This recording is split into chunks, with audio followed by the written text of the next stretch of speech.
नमस्कार दर्शकों, our voice digital news पर आप सभी का स्वागत है। आइए आपको लिए चलते हैं आज के मुख्य ताज़ा खबरों की तरफ। पश्चिम बंगाल राज्य के कुल्टी में सुप्रीम कोर्ट की वकील व राष्ट्रीय मजदूर मोर्चा की उपाध्यक्ष नाजिया इलाही खान ने भारतीय जनता पार्टी के 6 साल के विकास कार्यों के बारे में जनता जनार्दन को जानकारी दी और इसके साथ ही साथ आसनसोल के जिला अध्यक्ष अजित राय भी उनके साथ मौजूद थे। बहुत बहुत शुक्रिया मुझे यहाँ पर स्वागत करने के लिए, बुलाने के लिए। लॉकडाउन के बाद हम लोग नेता लोग हैं और ऊपर से मैं मोटिवेशनल स्पीकर हूँ। जब तक कुछ बोलते नहीं है ना तो 3 महीना गले में दर्द हो रहा था कि अब कुछ बोलना चाहिए। हालात को देख रही हूँ और जिस तरह से कोरोना वायरस को लेकर के दीदी ने एक पॉलिटिकल इसको एजेंडा बनाया है, उसके लिए भी यहाँ पर आई हूँ। क्योंकि मैं माइनॉरिटी से हूँ, I am belong in a Muslim family और मैं माइनॉरिटी मोर्चा में हूँ, इसलिए भी यहाँ पर आई हूँ कि जो गलत अफवाहें उड़ाई जा रही हैं और जो पॉलिटिकल यूज़ में लिया जा रहा है कोविड-19 जैसे कंटेजियस वायरस को लेकर के, उसको एकदम सही से अवेयरनेस फैलाने आई हूँ कि इस वायरस से हम लोगों को बचने की ज़रूरत है, इस वायरस से हम लोगों को प्रिकॉशन की ज़रूरत है, इस वायरस से कोई राजनीति खेलने की ज़रूरत नहीं है। दीदी ने जिस तरह से लॉकडाउन के वक्त में भी प्रेस मीडिया को लेकर के उन्होंने पूरा लॉकडाउन को ना मानते हुए वो रेड ईटा से सफ़ेद निशान बनाते हुए जो चल रही थी, वो ड्रामेटिक एक्ट की ज़रूरत हम भाजपाई परिवार को बिल्कुल भी नहीं है। लॉकडाउन के वक्त में ना ही आपने प्राइम मिनिस्टर को देखा होगा पब्लिक गैदरिंग में, और ना ही हम जैसे किसी भी लीडर्स को आप लोगों ने, आप तमाम पत्रकार यहाँ पर मौजूद हैं, आप में से किसी ने भी हम लीडर्स को नहीं देखा होगा कि हम लोग गैदरिंग बना रहे हैं। आज जब परमिशन मिला है तब हम लोग आए हैं और वो भी सोशल डिस्टेंस मेंटेन करते हुए आए हैं, पूरे प्रिकॉशन के साथ हम लोग पब्लिक के पास जा रहे हैं। और क्या करने जा रहे हैं? हम लोग अवेयरनेस फैलाने जा रहे हैं, क्योंकि कोरोना वायरस से हर इंसान नहीं जानता है कि इस वायरस से कैसे बचना चाहिए, इस वायरस से कैसे संभलना चाहिए, इस वायरस से हम लोगों को कैसे लड़ना चाहिए। तो हम लोग बताने जा रहे हैं कि कैसे हम लोगों को क्या करना चाहिए और कैसे प्रिकॉशन रखना चाहिए कि आगे ये वायरस से किसी और की जान ना जाए। इस वायरस से सिर्फ हिंदुस्तान को प्रॉब्लम नहीं हुआ है, इस वायरस से पूरे दुनिया को प्रॉब्लम हुआ है। और मैं चाहती हूँ कि जिस तरह से श्री नरेंद्र दामोदर दास मोदी जी ने इस वायरस से हम लोगों को इतना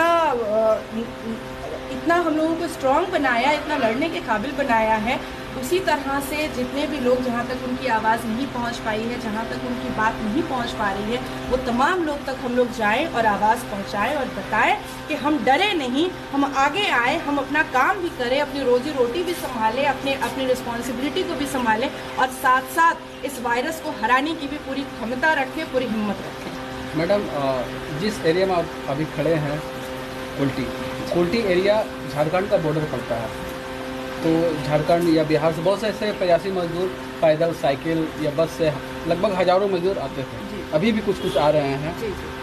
बहुत सा भूखे प्यासे आते थे, उस विषय में आप क्या कहना चाहेंगे? लॉकडाउन में जो आ रहे थे जी, लॉकडाउन के वक्त में जितने भी माइग्रेंट्स जो थे हमारे बंगाल में, खास करके मैं बता रही हूँ कि बंगाल में यूपी, बिहार के लोग, झारखंड के लोग बहुत आते हैं काम करने के लिए, और जिस तरह से उन लोगों को पैदल यात्रा करके जाना पड़ा और पैदल उन लोगों को कोई अपने फादर को साइकिल पर लेकर गया, कोई रिक्शे पे लेकर गया, कोई बच्चों को टांग कर लेकर गया, बहुत अफसोस हुआ, बहुत अफसोस की बात है। मैं इसके लिए कहीं ना कहीं महाराष्ट्र में सोनू सूद की भी बहुत बहुत शुक्रगुजार हूँ कि उन्होंने एक अहम भूमिका निभाई इसमें, जो वहाँ के बड़े बड़े नेताओं को करना चाहिए था वो सोनू सूद ने कर दिखाया।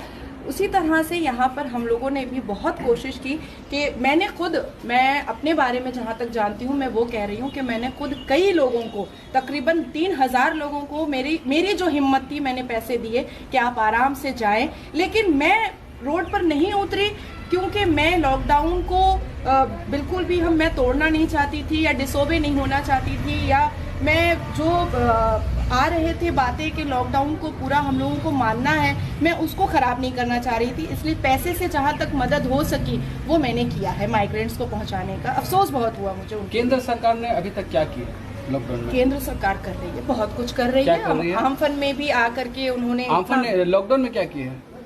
खास करके आमफन में आकर के जो बर्बादी मची थी आमफन को लेकर के, उसमें भी केंद्र सरकार ने तुरंत एक प्राइम मिनिस्टर खुद उठकर आया और उन्होंने एक भारी रकम यहाँ पर दी, लेकिन उसका काम दिखाई नहीं दिया। लॉकडाउन के वक्त में पूरे हिंदुस्तान में केंद्र सरकार ने बहुत काम किया, बहुत ही काम किया है। मैं इसको कोई भी प्रेस मीडिया इनकार नहीं कर सकता है। खाने से लेकर के, उनके रहने से लेकर के, फ्री में इलाज से लेकर के हर चीज करके दिखाया गया है। और आज भी हम लोग ये जुबान देते हैं कि हम लोग पीछे नहीं हटेंगे, हम साथ हैं। माइग्रेंट्स हो या बीपीएल फैमिली हो या मिडिल क्लास फैमिली हो, हम उनके साथ हैं।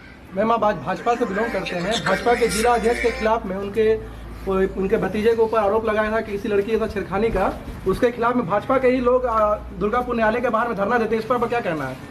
No comment. जो चीज मैं जानती नहीं हूँ उस पर मुझे कमेंट्स देने की जरूरत नहीं है। मैम, यहाँ के जो स्थानीय सांसद है बाबुल सुप्रियो जी, वो पूरे लॉकडाउन में यहाँ नजर नहीं आए। विपक्षी तो लोग आरोप है कि वो यहाँ से कलकत्ता आते हैं, लेकिन कलकत्ता से आसनसोल नहीं आते हैं। लोकसभा क्षेत्र में नजर नहीं आए कभी। देखिए, 3 महीना तो मैं भी नजर नहीं आई। लोग मुझे कह रहे थे, बगल का जिला है, 3 महीना तो मैं भी नजर नहीं आई। लोग मुझे कह रहे थे कि आप घर में बैठे हैं, इस वक्त आपकी जरूरत है, लेकिन घर बैठे भी बहुत काम होता है। मैंने आपसे अभी जस्ट कहा कि तकरीबन 3000 लोगों को मैंने पैसे दिए कि आप अपने घर लौट जाइए। तकरीबन 30,000 लोगों से ऊपर लोगों तक मैंने खाना पहुंचाया, फूड पहुंचाया। लेकिन सब चीजें सबको बताने की जरूरत नहीं होती है। ना जाने कितने मदरसे में मेरा चेक गया। सब चीजें सबको बताने की जरूरत नहीं होती। अगर कोई इंसान घर पे बैठा है तो घर बैठ करके भी लाखों हजारों काम हम कर सकते हैं। लेकिन ये लॉकडाउन और ये this virus is very contagious, तो इससे अगर हम मर ही जाएंगे तो फिर हम आपकी मदद कैसे कर पाएंगे? नाजिया इलाही खान जी ने कहा कि आज बंगाल के लोग एक होकर राष्ट्र की विकास यात्रा से जुड़े हुए महसूस कर रहे हैं। नाजिया इलाही खान जी ने कहा कि सबका साथ, सबका विकास, सबका विश्वास के मंत्र की शक्ति से भारत सभी क्षेत्रों में आगे बढ़ रहा है।